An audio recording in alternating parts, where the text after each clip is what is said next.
Thank you.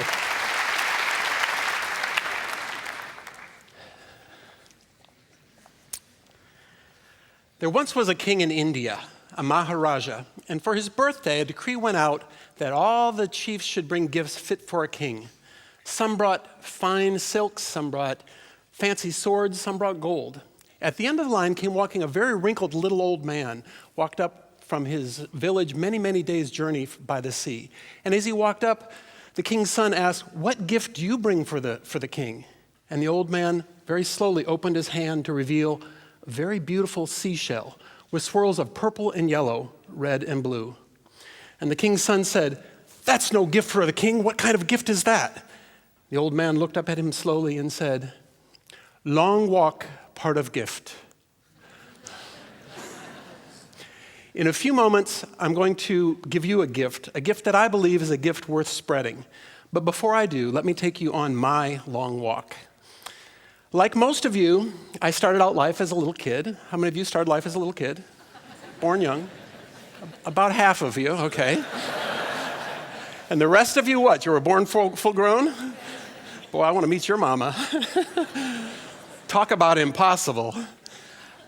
As a little kid, I always had a fascination with doing the impossible. Today is a day I've been looking forward to for many, many years, because today is a day I'm going to attempt to do the impossible right before your very eyes, right here at TEDxMaastricht. I'm going to start by giving you a gift, or by telling you, revealing the ending. I'm going to prove to you that the impossible is not impossible. And I'm going to end by giving you a gift worth spreading. I'm going to show you that you can do the impossible in your life. In my quest to do the impossible, I found that there are two things that are universal among people around the world. Everybody has fears, and everyone has dreams. In my quest to do the impossible, I've found there are three things that I do around the world, or that I've done over my years, that have kind of caused me to do the impossible. Dodgeball, or as you call it, trefball, Superman, and mosquito. Those are my three keywords. Now you know why I do the impossible in my life. So I'm going to take you on my journey, my long walk, from fears to dreams, from words to swords, from dodgeball to Superman to mosquito. And I hope to show you how you can do the impossible in your life. October 4th, 2007, my heart was racing, my knees were shaking as I stepped out on stage at Sanders Theater, Harvard University, to accept the 2007 Ig Nobel Prize in Medicine for a little medical research paper I'd co-written called Sword Swallowing and Its Side Effects. It was published in a little journal that I'd never read before, the British Medical Journal. And for me, that was an impossible dream come true. It was an unexpected surprise for someone like me. It was an honor I will never, ever forget. But it wasn't the most memorable part of my life. On October 4th, 1967, this scared, shy, skinny, wimpy kid suffered from extreme fears. As he got ready to step out on stage, his heart was racing, his knees were shaking. He went to open his mouth to speak.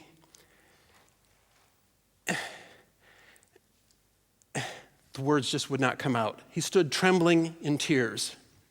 He was paralyzed in panic, frozen in fear. This scared, shy, skinny, wimpy kid suffered from extreme fears. He had fear of the dark, fear of heights, fear of spiders and snakes. Any of you afraid of spiders and snakes? Yeah, a few of you. He had a fear of water and sharks, fear of doctors and nurses and dentists, and needles and drills and sharp objects. But more than anything, he had a fear of people. That scared, shy, skinny, wimpy kid was me.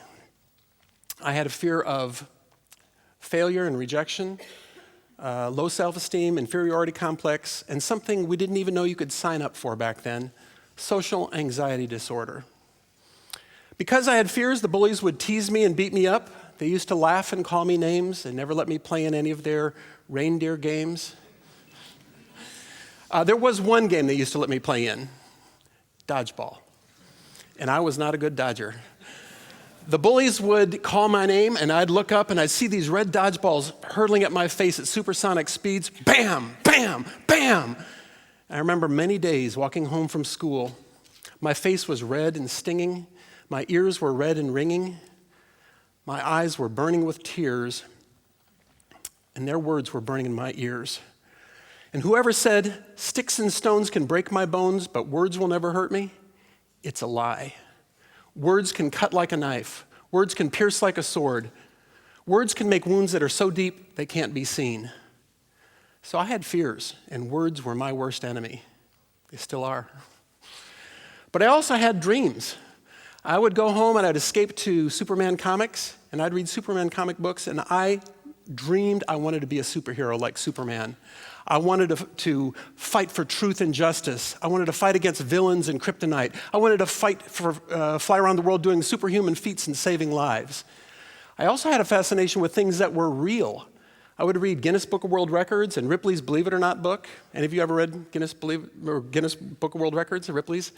I loved those books. I saw real people doing real feats, and I said, I want to do that. If the bullies will not let me play in any of their sports games, I want to do real magic, real feats. I want to do something really remarkable that those bullies can't do. I want to find my purpose and calling. I want to know that my life has meaning. I want to do something incredible to change the world. I want to prove the impossible is not impossible. Fast forward 10 years, it was the week before my 21st birthday. Two things happened in one day that would change my life forever. I was living in Tamil Nadu, South India. I was a missionary there, and my mentor, my friend, asked me, he said, "Do you have thrones, Daniel?" And I said, "Thrones? What are thrones?" He said, "Thrones are major life goals. They're like a combination of dreams and goals. Like if you could do anything you wanted to do, go any place you wanted to go, be anyone you wanted to be, where would you go, what would you do, who would you be?" I said, "Oh man, I can't do that. I'm too scared. I got too many fears." That night, I took my little rice mat up on the roof of the bungalow, laid out underneath the stars, and watched the bats dive bombing for mosquitoes. And all I could think about were thrones and dreams and goals and those bullies with the dodgeballs. A few hours later, I woke up. My heart was racing. My knees were shaking. This time, it wasn't with fear. My entire body was convulsing. And for the next 5 days, I was in and out of consciousness on my deathbed fighting for my life. My brain was burning up with 105-degree malaria fever. And whenever I was conscious, all I could think about were thrones. I thought, what do I want to do with my life? Finally, on the night before my 21st birthday, in a moment of clarity, I came to a realization. I realized that little mosquito, Anopheles stevensii, that little mosquito that weighed less than 5 micrograms, less than a grain of salt, if that mosquito could take out a 170-pound man, 80-kilo man, I realized that was my kryptonite. Then I realized, no, it's not the mosquito. It's the little parasite inside the mosquito, Plasmodium falciparum, that kills over 1 million people a year. And then I realized, no, it's even smaller than that. But to me, it seemed so much greater. I realized fear was my kryptonite, my parasite, that had crippled and paralyzed me my entire life. And you know, there's a difference between danger and fear. Danger is real. Fear is a choice. And I realized I had a choice. I could either live in fear and die in failure that night, or I could put my fears to death and I could reach for my dreams. I could dare to live life. And you know, there's something about being on your deathbed and facing death, and actually it makes you really want to live life. I realize everyone dies, not everyone really lives. And it's in dying that we live. You know, when you learn to die, you really learn to live. So I decided I was going to change my story that night.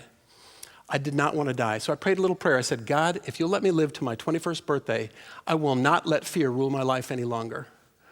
I'm going to put my fears to death. I'm going to reach for my dreams. I want to change my attitude. I want to do something incredible with my life. I want to find my purpose and calling. I want to know that the impossible is not impossible." I won't tell you if I survived that night or not. I'll let you figure that out for yourself.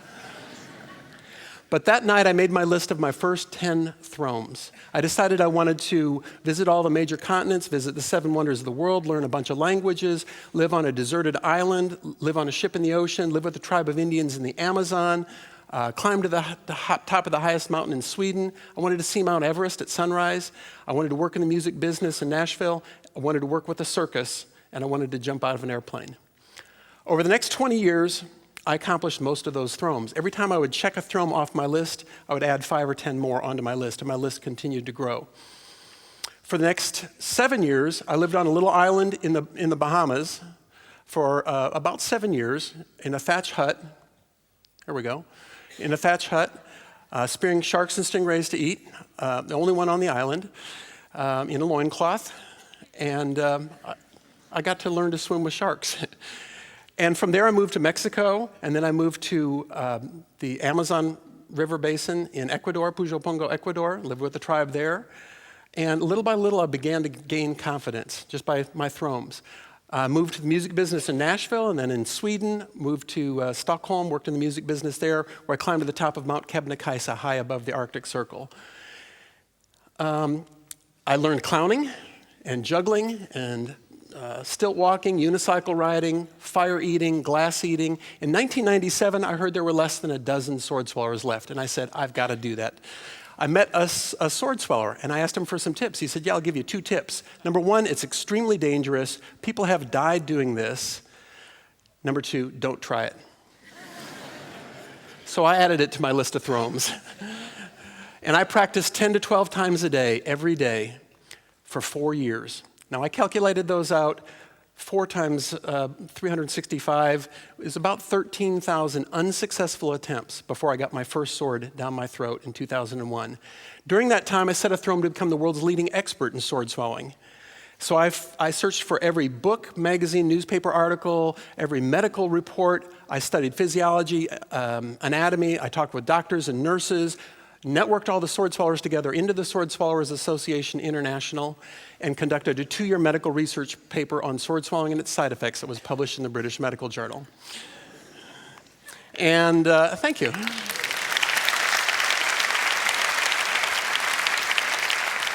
And I learned some fascinating things about sword swallowing. Some things I bet you never thought about before, but you will after tonight. Next time you go home and you're cutting your steak with your knife or a sword or your bistec, you'll think about this. I realized sword swallowing, I learned that sword swallowing started in India, right where I had seen it first of all as a 20-year-old kid, about 4,000 years ago, about 2000 BC. Over the past 150 years, sword swallowers have been used in the fields of science and medicine to help develop the rigid endoscope in 1868 by Dr. Adolf Kussmaul in Freiburg, Germany. 1906, the electrocardiogram in Wales to study swallowing disorders and digestion, bronchial scopes, that type of thing. But over the past 150 years, we know of hundreds of injuries and dozens of deaths. Here's the rigid endoscope there that was developed by Dr. Adolf Kussmaul. But we discovered that there were 29 deaths over the past 150 years or so, including this sword swallower in London who impaled his heart with his sword. We also learned that there are from 3 to 8 serious sword swallowing injuries each year. I know because I get the phone calls every year. I just had 2 of them, one from Sweden and one from Orlando, just over the past few weeks, of sword swallowers who are in the hospital from injuries. So it is extremely dangerous. The other thing I learned is that sword swallowing takes from 2 years to 10 years to learn how to swallow a sword for many people. But the most fascinating discovery I learned was how sword swallowers learn to do the impossible. And I'm going to give you a little secret. Don't focus on the 99.9% that is impossible. You focus on that 0.1% that is possible, and you figure out how to make it possible. Now let me take you on a little journey into the mind of a sword swallower. In order to swallow a sword, it requires mind over matter meditation, razor-sharp concentration, pinpoint accuracy in order to isolate internal body organs and overcome automatic body reflexes through reinforced brain synapses, through repeated muscle memory, by deliberate practice of over 10,000 times. Now let me take you on a little incredible journey into the body of a sword swallower. In order to swallow a sword, I have to slide the blade over my tongue, repress the gag reflex in the cervical esophagus, navigate a 90-degree turn down the epiglottis, go through the cricopharyngeal upper esophageal sphincter, repress the peristalsis reflex, slide the blade into the chest cavity between the lungs. At this point, I actually have to nudge my heart aside. If you watch very carefully, you can see the heart beat with my sword because it's leaning against the heart, separated by about 1/8 of an inch of esophageal tissue. That's not something you can fake. Then I have to slide it past the breastbone, past the lower esophageal sphincter, down into the stomach, repress the retch reflex in the stomach, all the way down to the duodenum. Piece of cake. If I were to go further than that, all the way down to my fallopian tubes, eyelighters, eierstocken. Okay, guys, you can ask your wives about that one later. People ask me, they say, it must take a lot of courage in order to risk your life, to nudge your heart and swallow a sword. No, what takes real courage is for that scared, shy, skinny, wimpy kid to risk failure and rejection, to bare his heart and swallow his pride and stand up here in front of a bunch of total strangers and tell you his story about his simple fears and dreams, to risk spilling his guts both literally and figuratively. You see, thank you. You see, the really amazing thing is, I've always wanted to do the remarkable in my life, and now I am. But the really remarkable thing is not that I can swallow 21 swords at once, or 20 feet underwater in a tank of 88 sharks and stingrays for Ripley's Believe It or Not, or heated to 1,500 degrees red hot for Stan Lee's Superhumans as a Man of Steel. And that sucker was hot. Or to pull a car by sword for Ripley's, or Guinness, or make it on the finals of America's Got Talent, or win the 2007 Ig Nobel Prize in Medicine. No, that's not the really remarkable thing. That's what people think. No, that's not it. The really remarkable thing is that God could take that scared, shy, skinny, wimpy kid who is afraid of heights, who is afraid of water and sharks and doctors and nurses and needles and sharp objects and speaking to people. And now he's got me flying around the world at heights of 30,000 feet, swallowing sharp objects underwater in tanks of sharks and speaking to doctors and nurses and audiences like you around the world. That's the really amazing thing for me. I always wanted to do the impossible. Thank you. Thank you.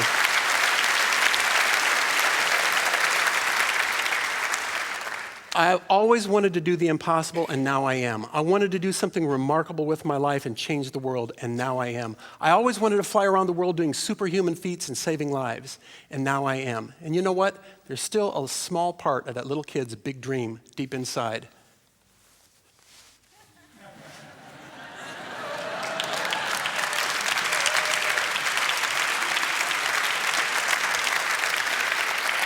And you know, I always wanted to find my purpose and calling, and now I've found it. But guess what? It's not with the swords, not what you think, not with my strengths. It's actually with my weakness, my words. My purpose and calling is to change the world by cutting through fear, one sword at a time, one word at a time, one knife at a time, one life at a time, to inspire people to be superheroes and do the impossible in their lives. My purpose is to help others find theirs. What's yours? What's your purpose? What were you put here to do? I believe we're all called to be superheroes. What is your superpower? Out of a world population of over 7 billion people, there are less than a few dozen sword swallowers left around the world today, but there's only one you. You are unique. What is your story? What makes you different? Tell your story, even if your voice is thin and shaky. What are your thrones? If you could do anything, be anyone, go anywhere, what would you do? Where would you, what would you do? What do you want to do with your life? What are your big dreams? What were your big dreams as a little kid? Think back. I bet this wasn't it, was it? What were your wildest dreams that you thought were so strange and so obscure? I bet this makes your dreams look not so strange after all, doesn't it? What is your sword? Each one of you has a sword. A double-edged sword of fears and dreams. Swallow your sword, whatever it might be. Follow your dreams, ladies and gentlemen. It's never too late to be whatever you wanted to be. For those bullies with the dodgeballs, those kids who thought that I would never do the impossible, I've got just one thing to say to them. Thank you. Because if it weren't for villains, we wouldn't have superheroes. I'm here to prove the impossible is not impossible. This is extremely dangerous. It could kill me. I hope you enjoy it. I'm going to need your help with this one.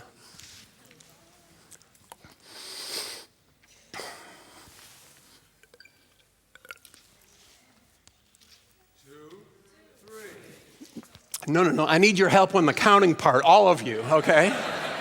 If you know the words, okay, count with me. Ready? 1, 2, 3. No, that's 2, but you've got the idea.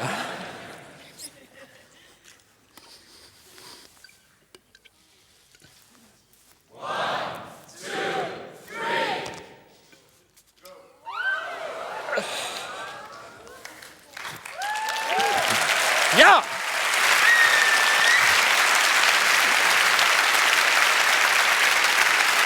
Thank you very much. Thank you, thank you, thank you. Thank you from the bottom of my heart.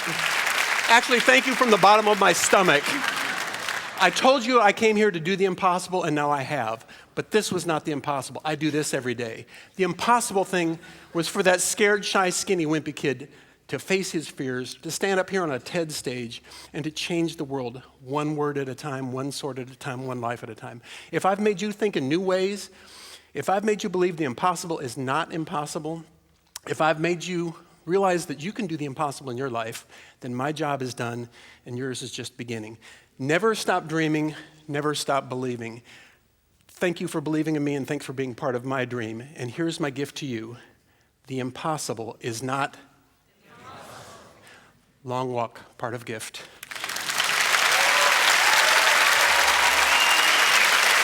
Thank you. Thank you. Thank you, Dan Meyer. Wow.